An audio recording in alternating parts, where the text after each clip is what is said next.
मीरा नाम की बुजुर्ग औरत रहा करती थी। मीरा पूरे गांव में मनहूस औरत के नाम से मशहूर थी। गांव वालों का मानना था कि अगर मीरा किसी के पास भी खड़ी हो जाए तो उस आदमी का काम हमेशा बिगड़ ही जाता है। सारे गांव वाले मीरा से दूर भागते थे और उसके कदमों को अपने लिए अपशगुन मानते थे। एक दिन मीरा भूख से तड़पती हुई ढाबे के पास जाकर ढाबे वाले से बोली, मालिक के नाम पर मुझे कुछ खाने को दे दो। मालिक तुम्हारा भला करेगा, मैं 3 दिन से भूखी और प्यासी हूँ।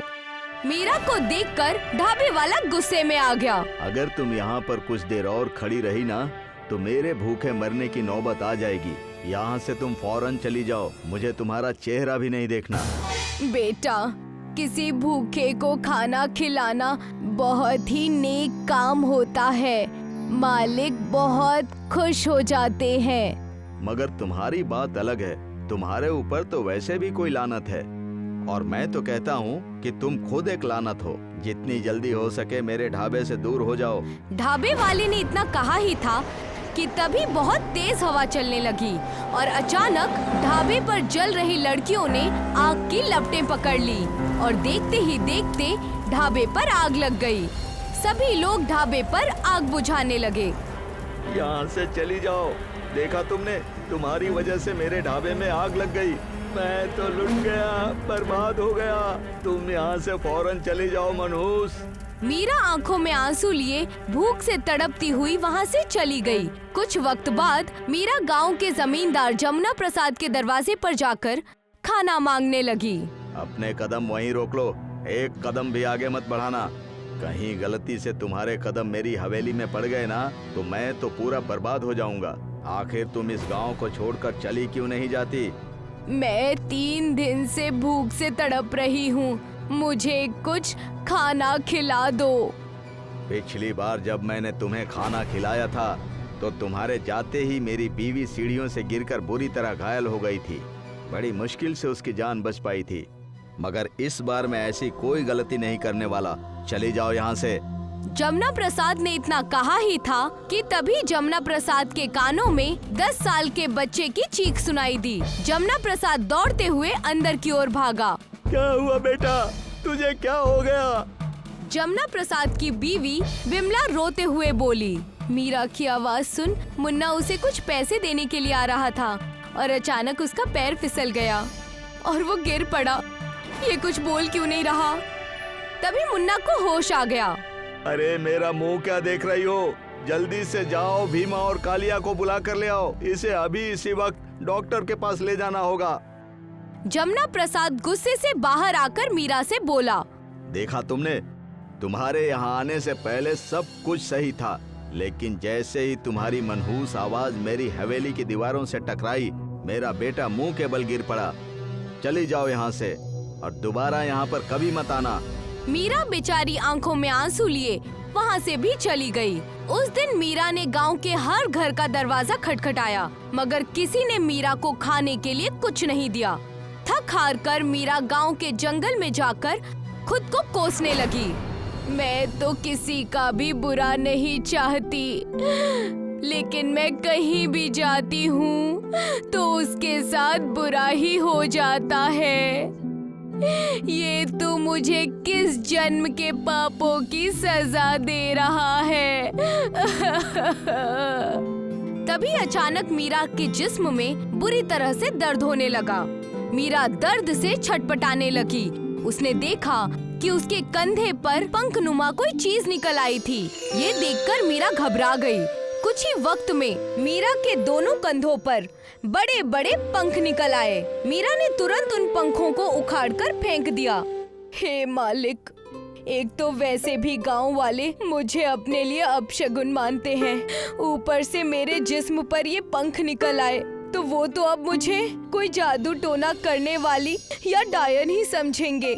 मीरा ने इतना कहा ही था कि तभी उसके कानों में एक साधु की आवाज टकराई। तुम अपने बदन से चाहे जितनी भी बार इन पंखों को उखाड़ कर फेंक दो, मगर ये पंख तुम्हारे बदन पर दोबारा निकल ही आएंगे। इन्हें अपने बदन से मत निकालो, अब ये तुम्हारे बदन का हिस्सा है। ये आप कैसी बातें कर रहे हैं साधु महाराज? तभी मीरा के जिस्म में दोबारा पंख निकल आए। अचानक उसके कानों में अजीब अजीब सी आवाजें गूंजने लगी। क्या तुम्हें महसूस नहीं हो रहा कि तुम्हारे अंदर एक कमाल की ताकत आ गई है? मेरे कानों में अजीब अजीब सी आवाजें गूंज रही हैं। ये कैसी आवाजें हैं? ये आवाजें उन लोगों की हैं जिन्हें तुम्हारी मदद की जरूरत है। कुछ देर पहले तुम ईश्वर से उसकी लीला के बारे में पूछ रही थी।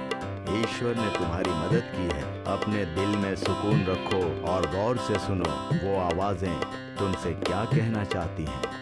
मैं तुम्हारे सारे सवालों का जवाब वक्त आने पर दे दूंगा। इतना कहकर साधु वहाँ से चला गया। मीरा उस साधु की बात सुनकर आंखें बंद करके शांति से उन आवाजों को सुनने लगी। कुछ वक्त बाद वो आवाजें मीरा को साफ साफ सुनाई देने लगी, जैसे कोई आग से जल रहा हो और वो मदद के लिए पुकार रहा हो। अचानक मीरा के पंख खुद फड़फड़ाने लगे और मीरा का जिस्म हवा में उड़ गया। कुछ ही वक्त में वो पंख मीरा को उड़ाते हुए गांव के एक घर पर ले गए जहां आग लगी हुई थी और एक औरत गोद में अपने बच्चे को हाथ में पकड़े हुए मदद की गुहार लगा रही थी। समझ गई, ये पंख मुझे यहाँ पर क्यों लेकर आए हैं। इस बेचारी औरत को मेरी मदद की जरूरत है। मीरा तुरंत उड़ते हुए उस औरत की ओर गई, लेकिन मीरा के पंख देखकर वो औरत बुरी तरह से हैरान रह गई। मीरा ने उस औरत को पकड़ लिया और उड़कर उस जलती हुई आग से बचा लिया और वहाँ से चली गई। अब मीरा को भूख और प्यास भी महसूस नहीं हो रही थी। कुछ ही दिन बाद मीरा के कानों में फिर से रोने की आवाज टकराई। मीरा के पंख फड़फड़ाने लगे और मीरा को उड़ाते हुए एक रोड की ओर ले गए। मीरा ने देखा कि एक कार गड्ढे में फंसी हुई थी। उस कार के अंदर एक प्रेग्नेंट औरत दर्द से चीख रही थी। मीरा तुरंत उस प्रेग्नेंट औरत को कार से निकालकर हॉस्पिटल में छोड़कर आ गई और फिर हर रोज ऐसा ही होने लगा। कुछ ही दिनों में मीरा पंखों वाली बुजुर्ग के नाम से मशहूर हो गई। जो लोग मीरा को अपशगुन मानते थे, वो अब मीरा को देवी का रूप समझने लगे। मीरा ने अपने रहने का वास उसी जंगल में बना लिया था। मुझे माफ कर दो मीरा, मैंने तुम्हें हमेशा गलत समझा। सिर्फ मैंने ही नहीं, सारे गांव वालों ने तुम्हें गलत समझा। हमने तुम्हें जलील करके कई बार गांव से बाहर भगाया। उसके बावजूद तुम हमारी मदद करती रहती हो। मेरी तरफ से ये खाना कबूल कर लो। नहीं, मुझे अब भूख और प्यास नहीं लगती। मुझे दूसरों की मदद करने से बहुत शांति मिलती है। जमुना प्रसाद वहाँ से चला गया। कुछ ही वक्त में वही साधु मीरा के सामने प्रकट हो गया। साधु महाराज, अब तो बता दीजिए ये मालिक की कैसी लीला है। मैं जानता हूँ मीरा कि तुम्हारे दिल में बहुत सारे सवाल हैं जिनके जवाब तुम जानना चाहती हो। तो सुनो मीरा, हजारों साल पहले पिछले जन्म में तुम एक बेहद खूबसूरत और मगरूर शहजादी थी, मगर तुम्हें गरीब और बेसहारा लोगों से नफरत थी। तुम अपने रियासत में किसी भी गरीब और बेसहारा लोगों को देखना ही नहीं चाहती थी।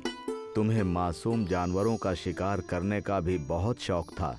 एक दिन तुम शिकार करते हुए जंगल के काफी अंदर तक चली गई और शिकार के लिए चलाया हुआ तुम्हारा तीर एक साधु के सीने पर लगा। वो साधु सालों से तपस्या में बैठा हुआ था।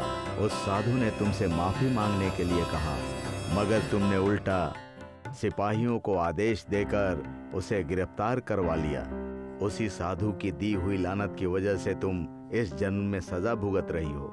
तो इसका मतलब ये है साधु जी कि मैं इस जन्म में इतने साल गरीब बनकर जिंदगी जीती रही और भीख मांग मांग कर अपना गुजारा करती रही।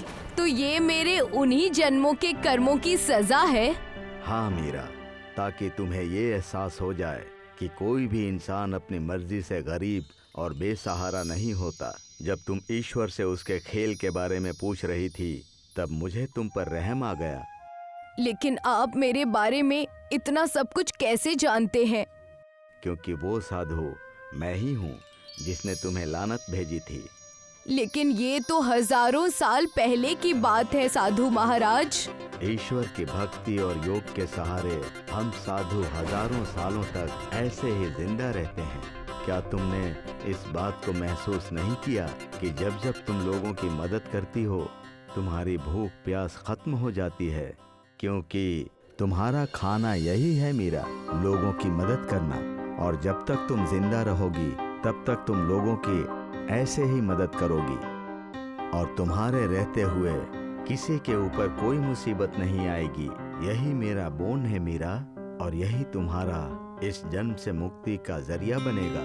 इतना कहकर साधु वहाँ से गायब हो गया और मीरा अब गांव और शहर जाकर असहाय और मुसीबत में घिरे लोगों की मदद करने लगी।